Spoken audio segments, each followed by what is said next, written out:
Hello, and thank you for joining me again today on the Finding Hope After Loss podcast. Don't forget to subscribe so you don't miss any future episodes. If you like the show, please leave a review or rating on Apple or Spotify. It only takes a moment and really helps the show reach more loss and infertility families. Today, I am talking with Katie. She is a licensed therapist and coach with an expertise in hidden grief, burnout, communication skills, and emotional intelligence. In this episode, she discusses her experience going through 2 miscarriages, along with the ways that pregnancy loss can affect your relationship and communication with your partner. Hello, everyone. Today I am here with Katie. Katie, can you tell us a little bit about yourself? Yeah, so my name is Katie Rustler. I am a licensed professional counselor from the United States living in Munich, Germany. I am a mom of 3 and married to a man with an accent. He says the same, married to a woman with an accent, but different accents. And yeah, I've been practicing for 15 years. My focus area now is with couples and supporting especially high achieving, very busy couples. And how do they rebuild their relationship after being together for so long and kind of been in the groove and yeah, in such a state of life that it's so stressful that it just sort of feels like, how do we get out of this funk? And so I give them really good practical tools and we work on rebuilding their relationship on their terms rather than the way that they've been doing it. And I love the work that I do. It's been an incredible journey. I've authored 2 books, one of them called The New Face of Grief that I wrote after losing my mom and having 2 miscarriages. And the second one is Giving Birth to Motherhood. And that one I wrote after the traumatic experience of my first daughter who was born. And I co-wrote that with a friend who also had a traumatic birth story to share as well. And we wrote it from the point of view of how can we tell our birth story where it doesn't re-traumatize us, that our children are able to feel like they have a really great origin story, right? And that it's a therapeutic experience. So yeah, and I have a podcast called The Balance Code for High Achievers. You sound very busy. Right?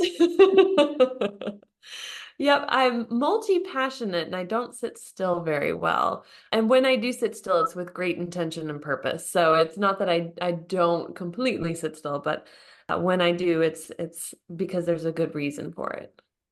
I do like multi-passionate. I think that's a great term. Yes. Instead of like multitasking, which makes me sound like I'm just in a bunch of things all over the place, Juggling. which is pretty much the life of a mom. But Yeah. Yes, yes. do you mind talking a little bit just briefly about your experience going through miscarriage? Yeah. So I have to start the story because it kind of sets the picture for what the experience was like. We had two of our girls. We have 3 in total, but we had 2 of our girls at that time. And it was October 2018 that my mom died. It was unexpected. And really, there was nothing leading up that said, this is going to happen. But here we were, and here I was living abroad, getting a phone call in the middle of the night about my mom and having to jump on a plane hours later to go and kind of figure out what happened, sell her home, take all my stuff from my childhood and assess what comes back to Germany with me and what do we throw away because there's, other than my grandparents or my aunts and uncles, there's no place for them to go. And my husband and I knew at that point we wanted to have 3, but obviously when you have a trauma like that, you don't jump into like, let's do this. No, some couples do because it gives them purpose and it gives them a goal, right? But for me, it was, we need to take a pause on trying to have more children. I loved my 2. I always felt that there was a sense that one was missing, and I'd almost get frustrated at that because they were getting, they played well together. They were getting older, and I was like, this is so beautiful. Look, why would we add another to this mix? But I knew in my heart that we were supposed to have 3. There was just something that kept pulling me to it. And so that spring, that late spring, we got pregnant, or I got pregnant, and it was an exciting experience because it was, in a sense, unexpected. Yes, we were still in it trying, but not actively going like, it's that time of the month right now, this day, like we had maybe in the past. And I remember going to the doctor here, again, I'm in Germany, different healthcare system from what I'm used to. I mean, the doctors in general are the same, but different ways of doing things. And I remember he did the ultrasound quite early. And he said, well, there's some concerns. The fetus is smaller than it should be. And at this point, we should already see a little bit of a heartbeat, but we don't. So let's get a stronger ultrasound done. And we did, and there was a heartbeat, but the baby was measuring a little bit smaller. And it's like, okay, you know what? I know how this works. This is okay. We're good. There's a heartbeat. So I actually had planned to go to the United States to visit my family, to be with them for my mom's birthday, what would have been my mom's birthday, right? And I got on the plane, everything was normal, arrived, see my family. Only my aunt knew I was pregnant because I did want to let someone know. And a couple days later, I started having some signs that I was having a miscarriage. Without going into too much detail, we immediately went to the hospital because we were actually driving from Florida to Mississippi. So it's kind of a weird time to have this happen, but we stopped in Mobile at a women's hospital there, and they informed me that there was no heartbeat. And it was one of those moments where I am really good in crisis and I'm really calm, right? Like I'm really able to handle those challenges. And I was that way. It's like, okay, I get the facts. Okay, I understand this. And we had the discussion of, hey, you're going to be flying back to Germany in just a matter of days. We need to do something. Like to allow this to just naturally happen would actually be kind of unsafe because it happens on the airplane. You will be miserable and there's a lot of complications that can happen. So we discussed medication, and I didn't want a procedure because I didn't want to go under without my husband there. That for me, I was very certain. I want to try the medicine. I didn't realize how traumatic that experience would be for me. And so that first experience of a miscarriage carried with it different levels of trauma that I didn't expect. I didn't have enough education about it all, and to be honest, I didn't feel like I was educated well enough even at the emergency room. And I've heard many women talk about that they were not informed of what it will feel like to have a miscarriage, what that process is like. Just be told you have heavy cramps. That's not, no. Having had two children, I can tell you it's not heavy cramps. It's something very different feeling. And it just really, I came back to Germany after having the experience of sadly 2 doses of medicine and then having to have a procedure, that I felt empty. I felt like I'd been hollowed out in that process. And I remember us getting together with our friends, and I kind of was a little bit like, I don't know that I want to spend time with people, but also knowing I need to be around people. And I sat to myself a lot, which I think was a good thing at that moment because I didn't need 20 questions. And the beauty of the friends that around us, that two of the three women had also had miscarriages, and their husbands were there beside them too. So they were really actually great about just being there with us, laughing with us, but not pushing me in any direction or going, come on, come join us or whatever, allowing me to have my space because they understood. We didn't know that they'd had miscarriages until our experience, which, funny enough, I find that we as women don't talk enough about our losses.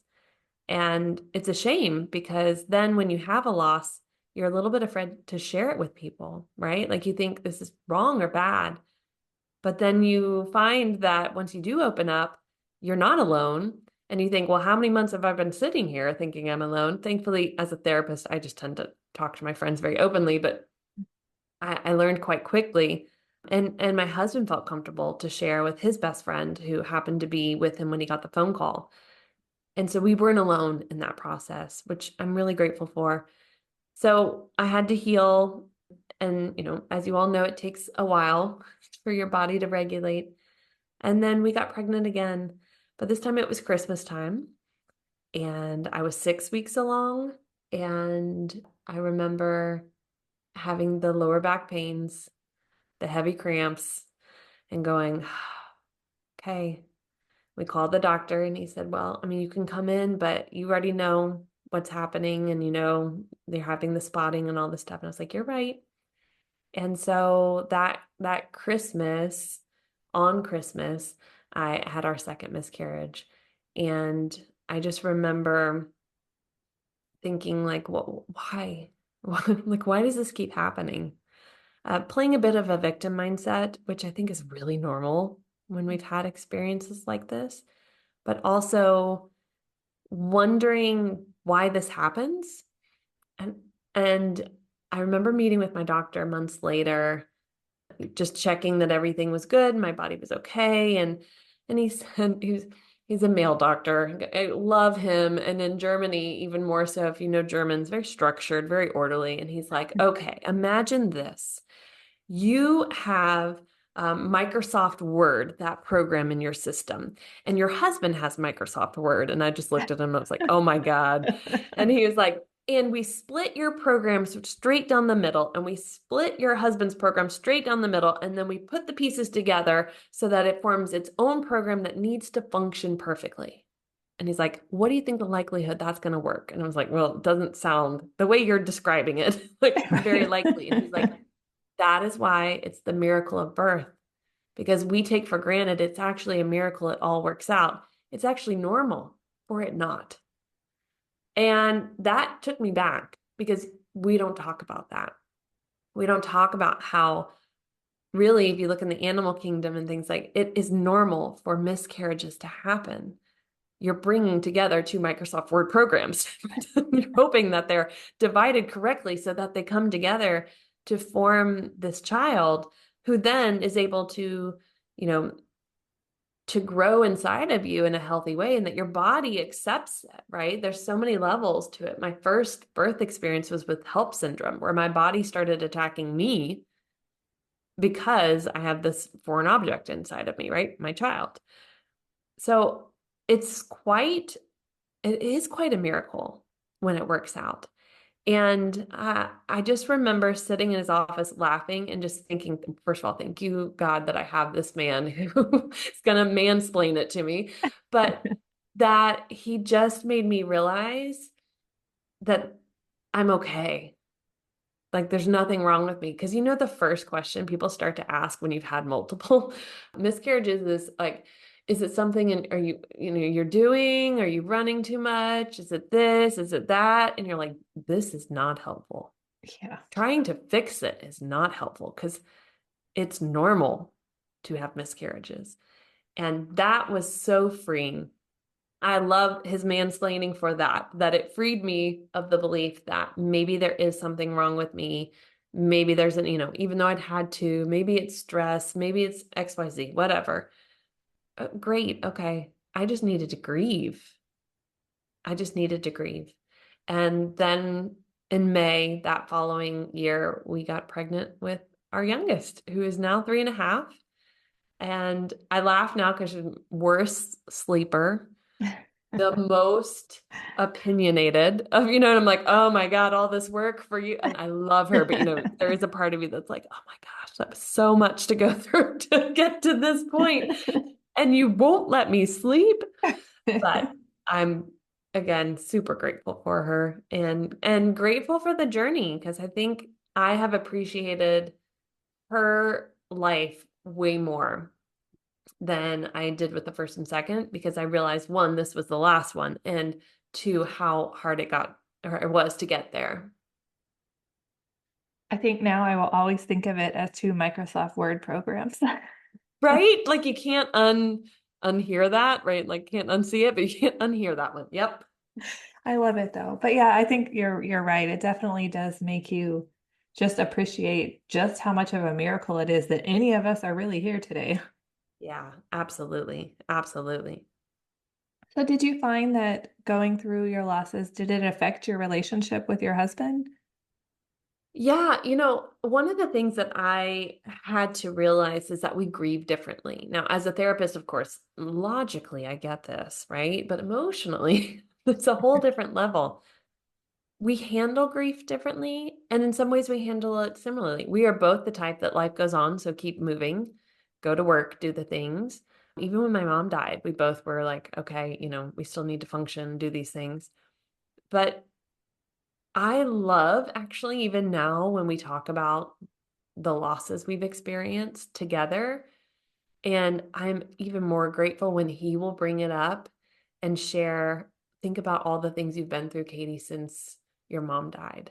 And I'm just, when he's able to not necessarily praise me, but acknowledge and lift me up and encourage me. Because I remember during that time of feeling if I didn't do something right, or, we, of course, normal partners, we know each other at different times, but it's like, don't you see what I'm going through? Don't you get what this has been like? And realizing that he would never get it. He would never understand it. And the moment that I removed that as a requirement for his grief process was the moment that I freed myself from being so bitter and angry at him.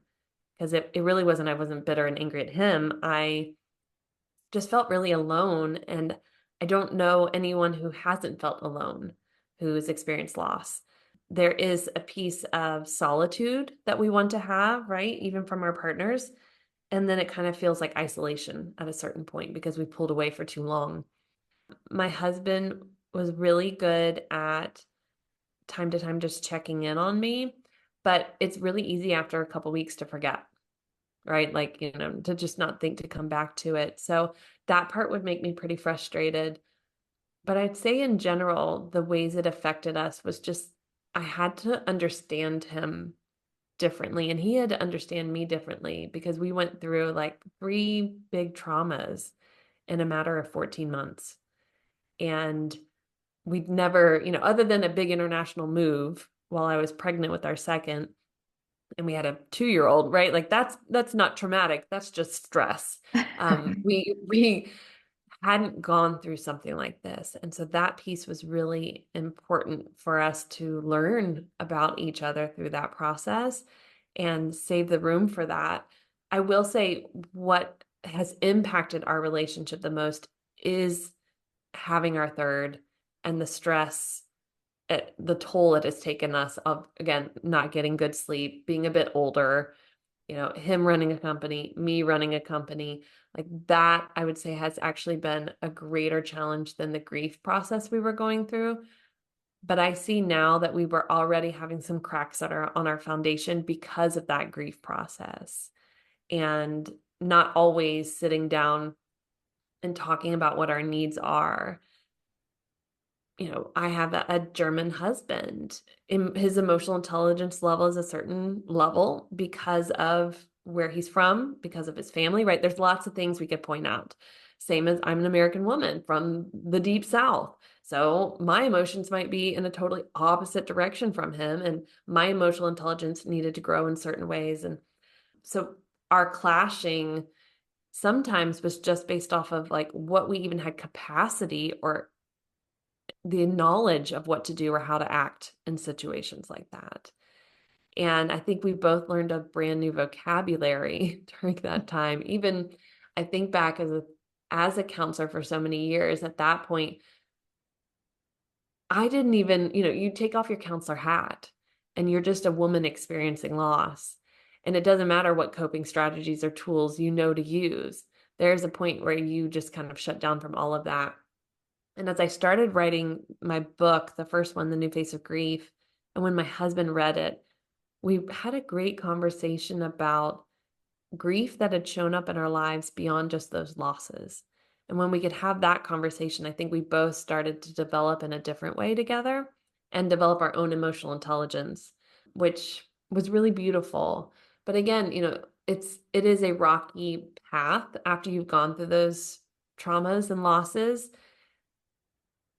if you don't have those conversations, if you don't really talk about how it felt, if you don't say, I felt lonely in this, or I felt like you kind of abandoned me in these ways, which I always say to my clients, abandonment is what children feel. Adults are left. But even to use the word I felt abandoned just shows our own raw wounds we have from before we were married, right? Before, like from our younger years. And being able to even come clear with him on that, and for him to be able to say, I didn't know what to do. I didn't know what to say. I didn't know how to help other than take care of the kids and let you have quiet time. I didn't know what to do. And I think back, I didn't always know what I needed either. I don't know from your experience, but like sometimes you don't know what you need, but you know Yeah. you need something. Yeah, it's hard when we don't even know either because sometimes we just don't. It's like sometimes you can't describe what it is that you need. Yeah, absolutely. It's just a feeling and a sense. I often think that sometimes we wish our partners would just know because we probably grew up with a parent who did just know, and maybe was the people pleaser overdoing it for us, but they just knew and they just knew what to say or do. And I mean, that's how it was with my mom. Like she could look at me and just know, hey, we're doing a mental health day from school today. You're staying home, or hey, let's go out to eat together. And like she always just knew what I needed. And I translated that into my husband should just know what I need in these situations because I shouldn't always have to say it. But in that period of time, I think we both learned to have a voice for what we could put words to what we need. Yeah, I've kind of experienced the same thing, and I've seen it a lot where we just, like you said, expect them to just know exactly the right thing to say, the right thing to do, and we don't want to have to tell them because they should just know. But they don't, just like we don't always know what it is they need without them telling us. Right. That right there is the key thing I share with the couples I work with. Because when you've been together for a long time, my husband and I have been together for 15 years and married for 11, we, it's easy for us to think like, you should just know me by now. But the reality is, in the first beginning section of our relationship, we probably weren't always saying what we needed. That honeymoon period isn't like, let me share with you all my needs, ABC. And now that I'm a mother, let me share with you all my needs, ABC, right? Like, no. So you probably didn't have a foundation of going ahead and being really clear on what your needs are. And when they changed, when I think about love languages, mine are physical touch and words of affirmation. When I became a mom of three, acts of service was number one. Like you do the dishes and you set up their lunch for today, and you're getting lucky tonight because you've just helped me. And I prioritize that over hugs. Now, once they're out of the house, I probably will go back to just words of affirmation and physical touch. But I didn't, like, I need to voice that need. Like, thank you for that hug. But really, what would help me right now is if you get the kids to clean up the room and I don't have to ask them for the 10th time. These are things that we have to get out of the mindset. They should just know. I shouldn't have to ask. It doesn't feel as authentic if I have to ask. Like, that's setting up our partners for failure and ourselves because my poor husband, there are some days where I think I know what he needs and I do it. And he's like, that is opposite of what I needed right now. And I'm like, oh, I'm sorry. Okay. I should have asked. I should have just asked you so I didn't waste the energy. And I think as couples, as we go through trauma, as we go through grief, the better we can be at saying, in this moment, I am feeling sad, angry, scared, alone, whatever it might be, anxious. I need you to just hug me. I need you to reassure me. I need you to just go for a walk with me. I need, I don't know what I need right now, but I just know it needs to be with you. Like to just sit here, stare at me. And and to be able to voice that, I think protects your relationship from the quote, read my mind, you should just know and predict the future and sweep me off my feet and take care of everything and rescue me because it discounts the fact that they are going through trauma and grief too. And they cannot be our full support when they as well are just trying to pick up pieces and understand everything. That was a big piece for my husband. Thankfully, I did not hold him accountable to be my full support. I went and talked to friends. I went and got a counselor. I also had a spiritual mentor at that time too. I was like, I know I need a tribe of support because my husband is now going through this too. He just lost his mother-in-law and he is one of those like his goal from day one was to be a dad. Like he loves it. So to know there were two times where he thought like this is it. Yes, we we had project names for our babies too, right? Like we had a project name and we were all excited. Two of those times, that's his grief as well. I might have the physical trauma of it, but he's got the grief and loss too. And there are some men who don't experience that much of an attachment, right? There are some who just don't feel the attachment, so they didn't experience the grief. And we can't hold them accountable to not experiencing grief. That's just a temperament and a personality type around attachment. It's okay that they don't feel as much of a loss. In those situations, they can stand beside you much better than if they were in their own cocoon of grief and need to maybe find their own friends and their own support. I think often, we say misery loves company. We don't always need our partner to be as miserable as us to have validation it's okay to be miserable.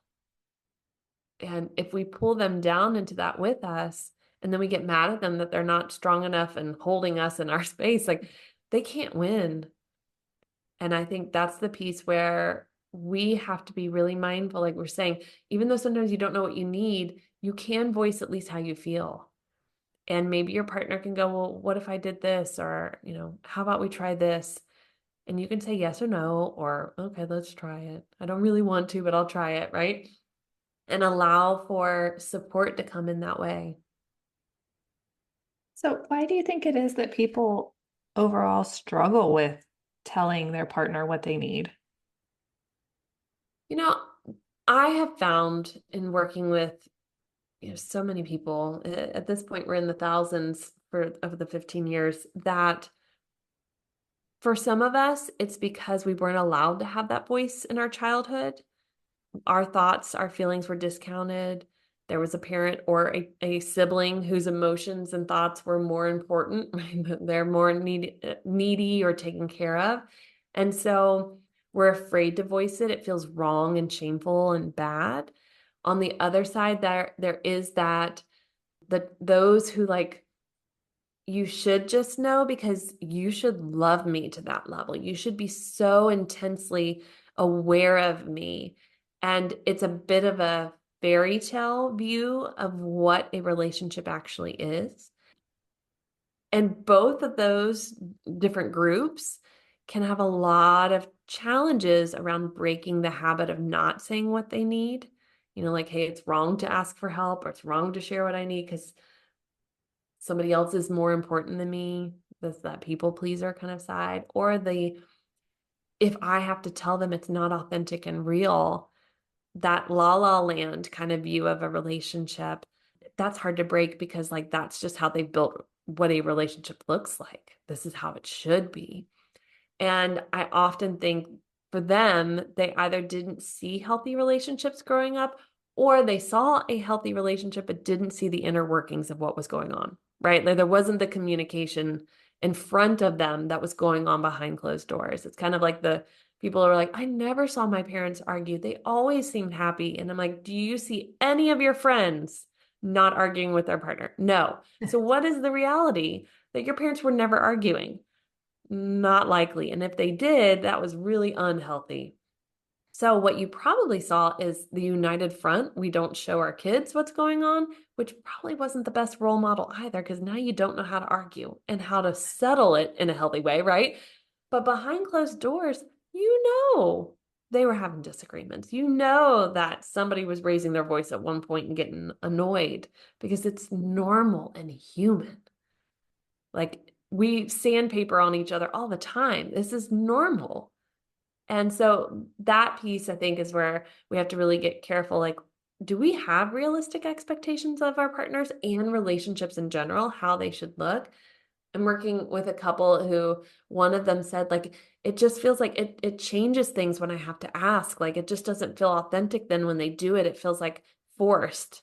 And I said, well, how will they ever know what you need or want if you don't? And instead of it feeling, quote, forced, you resent them for weeks. So what would you rather? Like resent them or get your need met and have to deal with maybe there's a part of you that feels like, I had to make this happen. Why is it wrong for you to make it happen? Right? Like, why is it wrong for you to help your partner be in relationship with you? And that piece, once you remind people that we have to help our partner be in relationship with us, That's not holding their hand and tugboating them. That's saying, here's me and here's what I need. Who are you and what do you need? And how do we come together to meet each other's needs? Not because we can't meet our own needs, but because it supports us meeting our own needs when they meet our needs in the way that we need to as well.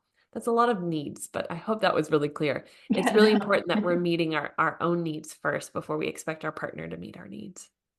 Yeah, and I think so often that's something that a lot of us don't do. We don't take care Yeah. of our own needs, and we don't, especially when, we're moms and Yep. giving everything we have to our children. Yep. I say time and time again that we have to hold ourselves with the same level of respect and care as we do everyone else in our home. And that the more that we do not put ourselves first or as equal to, we resent those around us more. We feel more taken advantage of. We feel more like our partner sees us as a maid or the cook or the secretary or the personal assistant or whatever, right? Like whatever term you use, we will see those around us as using us. And often it's because we're frustrated that they take the time to put themselves first. They take care of their needs first. And we go, wow, I'm actually, my resentment is a sign that I need to take care of me. I need to meet my needs. You guys aren't going to. And that's okay. I don't need to expect you guys to, because you're doing what you know to do, which is take care of your own needs or ask me to help you. And I think that's the piece where a lot of women feel guilty. A lot of moms feel guilty if they put their needs first, if they tell their child, no, I'm going to do this first and then I'll take care of you, because they didn't have that role modeled for them, or they did, but in a bad way. All of my needs matter before yours. Like if you had a parent like that, then you're going to feel bad when you put your needs first. But I do think there is a woman wound around us taking care of ourselves. And I would just encourage us all to think, who does that serve that we feel bad taking care of ourselves? I mean, we're not 1940s housewives anymore, right? Like that the old patriarchy systems that we're all trying to shift and change, not for equality and like, I need to bear the weight of everything, but an equality of I need to respect myself and matter just as much as everyone else in society. I think that is the piece where we have to start stepping up and see it as a rebellious act against patriarchy, right? Against the suppressive nature, to take care of ourselves. Like, haha, I got my nails done today. Haha, I made sure that I ate lunch today, right? Rebellion against all of these things that I've been believing to be true, or generations of women before me didn't take care of themselves, and I'm rebelling now and taking care of myself. Whatever mindset you have to give me, or give someone, to be able to say, you matter just as much. And that guilt you feel actually isn't about you at all. It's about what you were told you were supposed to be, or you were modeled what you were supposed to be. And you have absolute permission to ask for what you need, to ask for help, to take care of you. I have a dear, dear friend. She's about 10, 15 years older than me. And she said, you are the sun, Katie. And your kids and husband are the planets going around you. If you're not bright, if you're not full of life, you will affect the planets around you. It's not the opposite way. So if you don't take care of you, the whole system, the whole solar system is not functioning. And when she shared that with me, that image has stuck with me. So on the days where I'm off and I can see my kids starting to like temper tantrum, everybody, I stop and go, how can I take care of myself right now? Do I need some music on and some dancing? Do I need to eat something? Like what would help me in a healthy way get in a better place? Because as soon as my mood shifts, I notice their mood shifts. When I become that bright sun, and it doesn't mean happy, it just means I'm vibrant, I have energy, I'm able to be really present, they shift. Even my husband, right? And so these are things that have helped me to realize that I don't need to feel guilt about taking care of myself. In fact, taking care of me makes me a better mom, makes me a better partner, helps me heal from all the stuff that I've gone through. And so I can show up for my clients, for my family, for myself in really positive ways that if I don't take care of myself, I'm not able to do. I really like that imagery. You have good people in your life giving you all this great imagery for things. That's yes, I'm thankfully all of them understand I'm a very visual person. So I'm like, give it to me visually. Show me what this looks like. But I do feel kind of expanding on that, that especially in the case of going through loss, that women are expected to just go be normal again. Like you have a loss and then, okay, Yeah. but you got to go back to work or you got to go back to your family or like back to your responsibilities. And I think that's one of the times that we really need to put ourselves first. Right. I agree. Absolutely. Absolutely. When you are, in that pit, you have to take care of you first. There's nothing to give, right? Your battery is completely drained. There's nothing to give to other people. So trying to keep pushing yourself. I mean, this is why I think so many go through burnout after losses like that, because they tried to keep going at their normal pace. Why I'm strong enough, I should be able to handle this. And your brain and your body have gone through such a challenge that if you don't honor and respect that, it's going to act out against you, right? You're going to be at your doctor going like, I'm not sleeping, I can't eat well, like my body's kind of not happy, and they're going to be like, well, burnout and stress and compounded grief, and like, should we keep going? We can name more things. And it's not weakness to experience grief. It's not weakness to be sad or scared or anxious. This is not weakness. This is human nature. It's emotions we all go through at different times. So it's just honoring where you are in your life and what you've experienced. And as best you can, bring your partner into that process. They may not understand it. I think that's the other piece is sometimes we get angry when they don't get it. Well, I don't understand why you'd feel that way. Well, I don't think like that, so I don't get it. And that's kind of where we have to come in and teach them too, emotional intelligence. Like, it's okay that you don't understand it. I don't always get why you like these things, but I still sit and listen. And I think it's fair for you to sit and listen to me. Sometimes we kind of don't put them in their place in a negative way, but we kind of need to remind them of like, just because it's uncomfortable for you to sit with my emotions doesn't mean you're not capable. Because often that's what it is. They're just uncomfortable. But we got to bring them into our process too so that we remember, our partners here, and they're learning to support us as we learn to ask for help. Sometimes I think we forget, myself included, that not everybody grew up the way that you grew up with the same, ways of dealing with things, with the same family dynamics, with like all of that. So I think we expect everybody to just be like us, and they're not. Absolutely.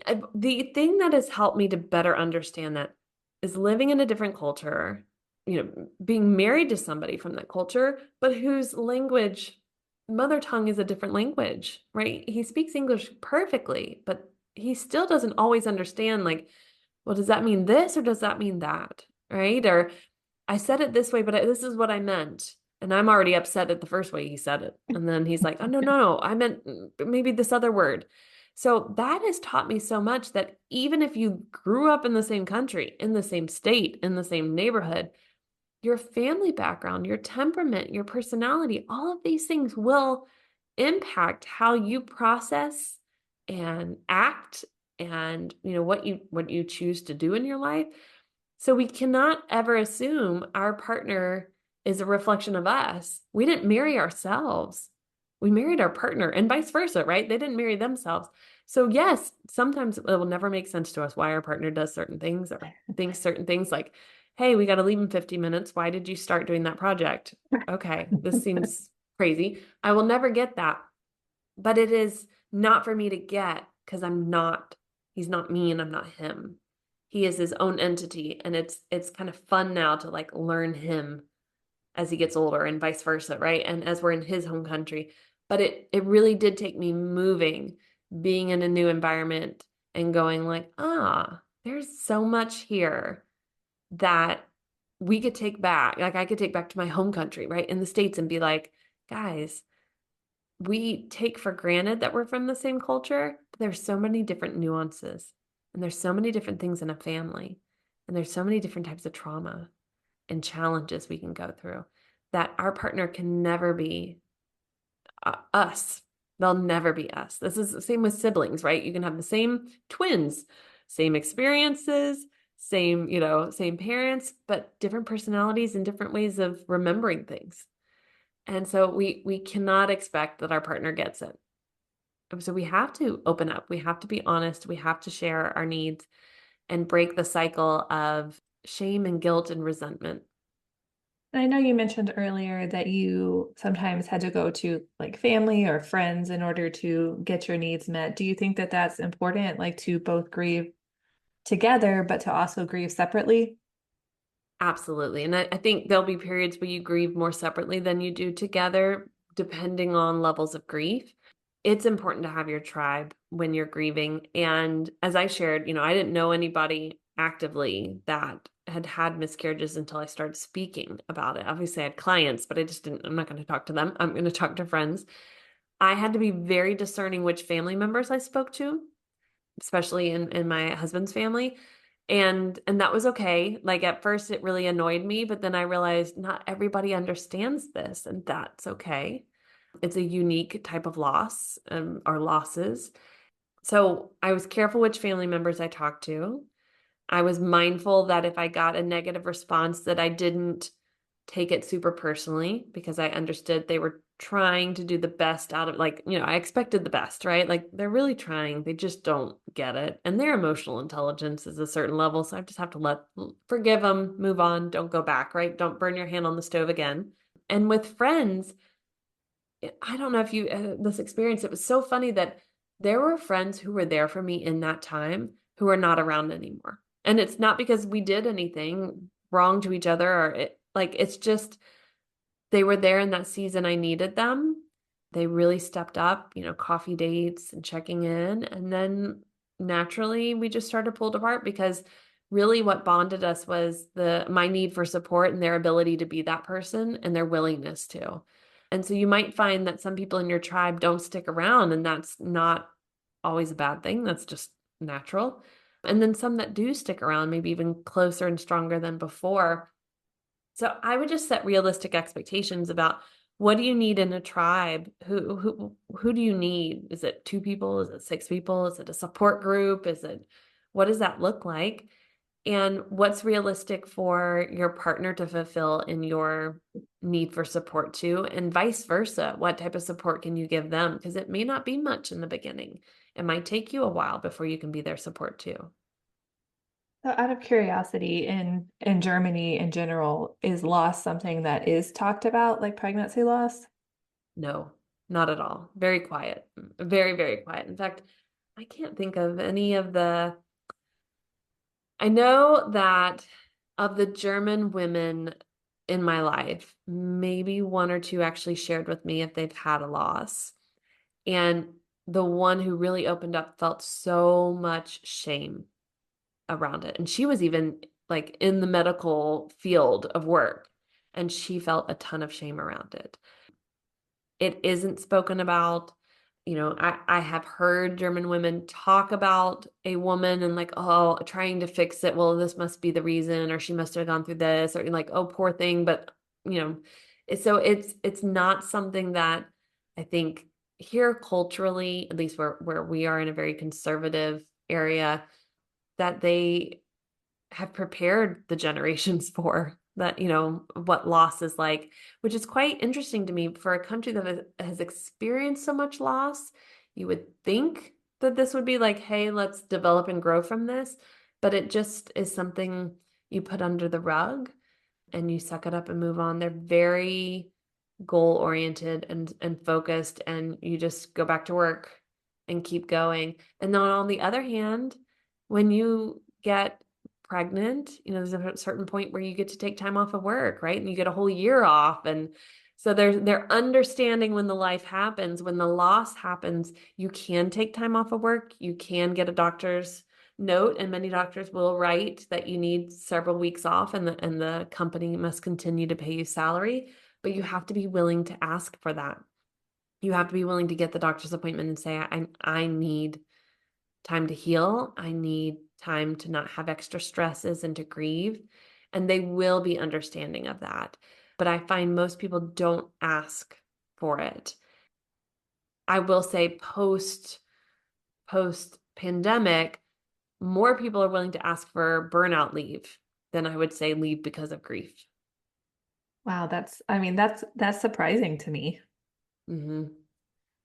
I would think that, I guess thought that all or a majority of like European countries and things like that would be more open to talking about it. Yeah, I would be interested in seeing studies on this because I would imagine countries like Norway and Finland, some of the ones that have a lot more social support for mental health in general, for education, will probably be the ones that you would see that discussions like this would be much more open. But yeah, I mean, I think there's just certain countries in Europe that is still very, again, you just suck it up and move on. Yeah, that's definitely a good point. It's probably because when it comes down to it, it is a mental health issue, and whether the country prioritizes the mental health for in general and for certain issues. So, not all countries are great about that. Right. And there's a difference between do they have the services and do the people feel comfortable to use the services, right? So services are here, but culturally, is it accepted to need the services and to ask for the services? That's where the issue is. So that there's plenty of different types of services, clinics, even little kind of retreat centers for women, but who's asking for it? Who's willing to share, quote, a weakness, like things like that? I would say I don't see, I do think that the generation of moms around me are starting to go, wait, like we got to start doing this differently because it's not working for us. Yeah, doing it alone is not something I think anybody should have to do. So hopefully, in these countries where it's not as talked about, hopefully that'll change over time as more people are willing to share and actually ask for the services so they'll see that there's a need for them. Yeah, I agree. What kind of general advice would you give to people who are struggling with, communication and things like that with their relationship after going through a period of grief? I think one of the key things that many couples need to sit down and have a discussion about is who are we now? We forget how any life challenge shapes us and changes us, and it changes the relationship. For many, they just allow it to divide them further and further. For some, it brings them closer, right? And so sitting down and going like, what's the pulse of our relationship right now? How are we communicating? Do we feel like we're connecting? Intimacy and sex might take a break for a while, and it's fair for one partner to not be okay with that and to be bothered by it, not to force it and make it be different, but to just be like, it really bothers me. We can't do this. I get it, but I don't like it.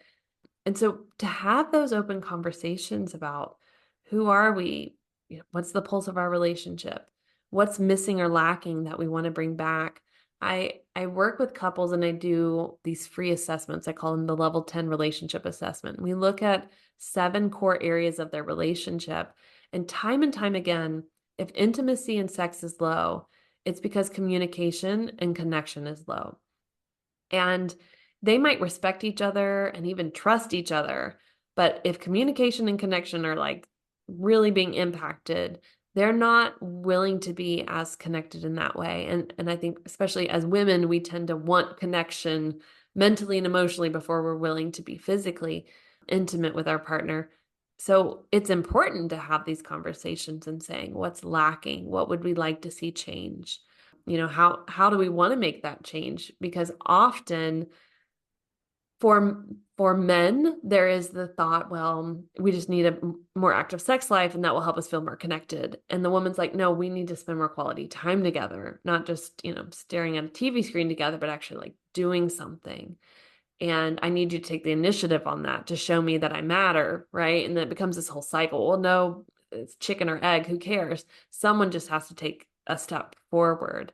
So sitting down and really creating some goals for your relationship post trauma, far enough out from the grief to say, who are we now?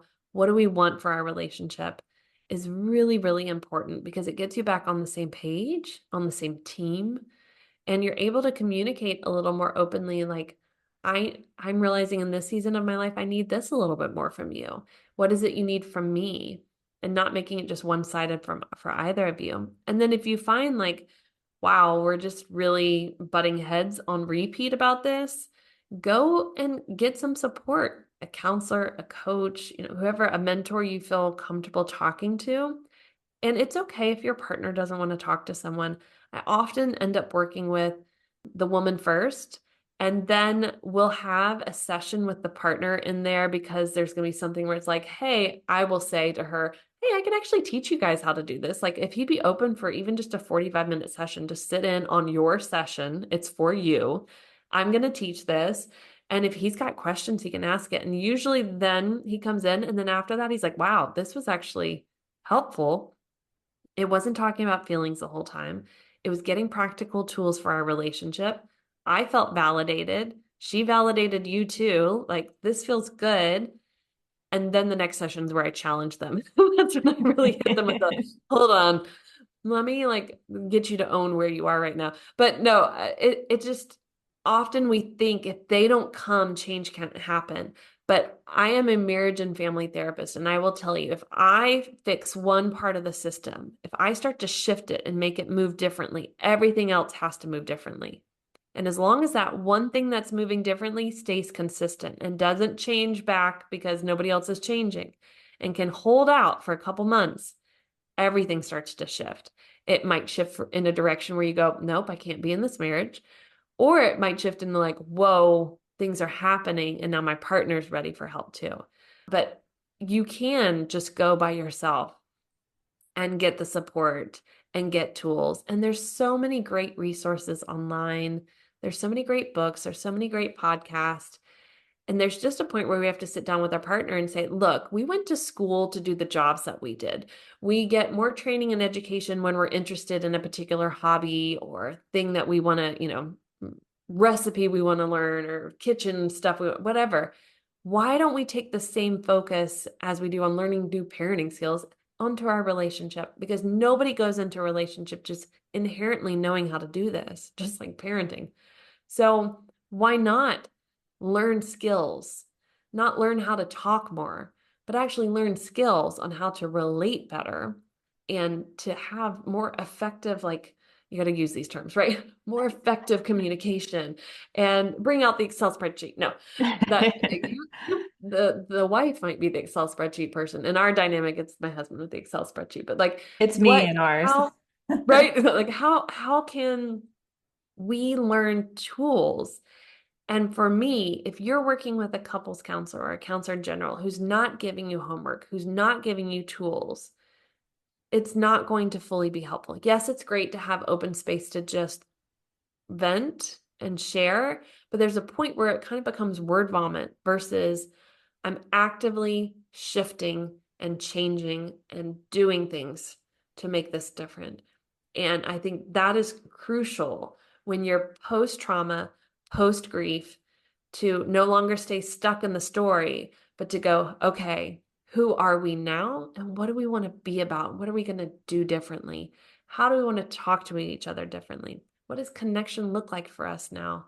Maybe I'm not comfortable in my body. How can you help me be more comfortable in my body? What can I do to make myself comfortable in my body, right? Having those discussions more open and vulnerable. I often find that couples, when they talk with me individually, they have the same insecurities of themselves. And I'm like, why don't you guys talk about this? Right? Like, what? Hello. I'm like, well, I just feel silly and I feel like they look at me differently. And I'm like, I promise they're just staring at their own bodies, not yours, right? Like it's not, they would just be happy for connection. we often are mirrors of our partner and what they're going through. And so it's like, if I feel this, I have a feeling they probably feel some version of this about something else, maybe. And so it's worth having those conversations. So get support and don't feel like it has to look one way. Be really open to, you might be the person who changes in the system that makes them go, well, I got to get on board because she's like a totally different woman. And like, wow, she's a lighthouse and I want to follow, like, I want to be a part of that. That's for me a big key is helping women feel more empowered, that you don't have to wait for your partner to get help or be willing to do help to get your relationship where you want it to be. We just have to get really smart about the tactics you use, not to manipulate, but how learning systems, understanding how systems work is all you need. And then all of a sudden you're able to go, okay, I'm going to consistently change and shift this way, no matter how you respond, because I want things to be different. My husband and I had an argument. We've been working so hard the past few years on our relationship to really like strengthen the foundation after all that loss. And he reacted to me like I call it old school, or old way of reacting. And I looked at him and I was like, I am not available for that anymore. I need you to talk to me differently. And he was like, oh my God, you're right. I'm so sorry. Old him would have been defensive, reactive. Well, you said this to me. So I changed because I got very clear and firm on how I'm going to act in the relationship and what I'm going to stand for and be okay to listen to. And he has to do the same with me. If I start spitting kind of fire at him, he's like, I'm sorry, you have to talk to me differently. I can't listen to this. I'm like, you're right. I'm not taking my own advice, right? So these are things where we have to get out of our own ways and have these conversations. And sometimes you need support from someone to give you the tools and to reinforce and hold you accountable to using them so that you feel empowered that your relationship can change and it won't stay stuck a certain way post grief, post trauma, you know, and all of the stress. So if people wanted to connect with you or read your book, where would they go for that? Yeah, so the book you can find on Amazon or any online bookstore. So Barnes and Noble and Target, all of them have it. And then if you want to connect with me, you can go to katierussler.com. You can go find me on Instagram, katie.russler. You're going to get lots of practical tips on relationship things. I have things on my website about grief in our relationships. And I have a couples goal setting guide that I love to support couples with at the end of the year and the beginning of the new year to do exactly what I said is, let's reassess. Let's talk about what worked and what didn't, and what do we want to see different in our relationship. It's not couples goals like let's clean the basement. It's how do we want to communicate differently together? What do we want connection time to look like? How do we want to build trust again in our relationship? So it guides you through that and teaches you tools not to argue so much as you goal set, right? Not to feel like, my thoughts and feelings aren't heard or validated. And so it really guides you really gently through that process and helps give you those tools. So I'll make sure that you've got the link for that as well. Well, I want to thank you so much for coming on today and sharing your story and all of this great advice. Thank you, Sarah. I really enjoyed our conversation. Thank you so much, Katie, for sharing your story and all of these great tips on relationships and communication with us. Going through the loss of a baby is so incredibly hard and can definitely change the dynamics of even the strongest partnership or marriage. And I just want to take this moment to remind you that if you're having these issues in your relationship, it doesn't mean that you're weak or that you're doing something wrong. As Katie said, it just means you may have to shift how you communicate and learn to be more vocal about what you need. You definitely don't want to be holding on to resentment towards your partner while you are trying to heal from the grief of losing your baby. You're already going through enough heartbreak, so open yourself up to really telling your partner what you need and what you don't need. It will be different for everyone. It'll probably be different for you depending on how you're feeling that particular day. And sometimes we don't even know what we want, and that's okay too. Most of us haven't ever been given a clear expectation on what to expect physically or emotionally after a loss like this. We're all just doing the best we can, and all you can do is take it day by day. Don't forget to subscribe so you don't miss any future episodes. If you like the show, please leave a review or rating on Apple or Spotify. It only takes a moment and really helps the show reach more loss and infertility families. Thank you so much for tuning in, and remember, we are all in this together.